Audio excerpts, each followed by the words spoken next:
కొత్త నటీమణులు సాంకేతిక నిపుణులతో సితారా ఎంటర్టైన్మెంట్స్ రూపొందించిన మ్యాడ్ చిత్రం 2023 అక్టోబర్లో విడుదలై ఎంతటి విజయాన్ని సంపాదించిందో తెలిసిందే. ఇప్పుడు ఆ బ్లాక్ బాస్టర్ చిత్రానికి సీక్వెల్ గా మ్యాడ్ స్క్వేర్ ను సిద్ధం చేస్తున్నారు మేకర్స్.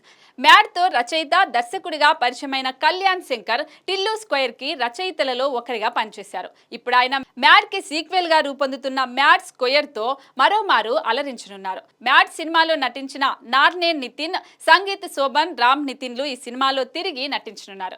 అయితే హీరోయిన్లు మాత్రం మారనున్నారు. కొత్త హీరోయిన్ల వివరాలు త్వరలోనే వెల్లడించనున్నారు. ఇక మ్యాడ్ ఎంతలా నవ్వులు పంచిందో దానికి రెట్టింపు వినోదం సీక్వెల్ ద్వారా అందించబోతున్నట్లు మేకర్స్ చెబుతున్నారు. ఈ మేరకు మ్యాడ్నెస్ ఇంకా పూర్తి కాలేదని తెలిపిన మేకర్స్ ఈసారి మ్యాడ్నెస్ రెట్టింపు ఉంటుందని పేర్కొన్నారు. ఇటీవల ఉగాది శుభ సందర్భంగా చిత్ర బృందం పూజా కార్యక్రమాలతో ఈ సినిమాను అధికారికంగా ప్రారంభించింది. ప్రస్తుతం చిత్రీకరణ శరవేగంగా సాగుతోంది. డీజే టిల్లుకి సీక్వెల్ గా రూపొందిన టిల్లు స్క్వేర్ ఎంతటి సంచలన విజయాన్ని సంపాదించిందో మ్యాడ్ కి సీక్వెల్ గా రూపొందుతున్న మ్యాడ్ స్క్వేర్ కూడా అంతటి విజయాన్ని సాధిస్తుందని నిర్మాతలు నమ్మకంగా ఉన్నారు. సితారా ఎంటర్టైన్మెంట్స్, ఫార్చ్యూన్ 4 సినిమాస్ పతాకాలపై సూర్యదేవర హారిక, సాయి సౌజన్య ఈ చిత్రాన్ని నిర్మిస్తున్నారు. శ్రీకర స్టూడియోస్ మరియు సూర్యదేవర నాగవంశీ ఈ చిత్రాన్ని సమర్పిస్తున్నారు. మరి మ్యాడ్ స్క్వేర్ ఎలా ఉంటుందో చూడాలి.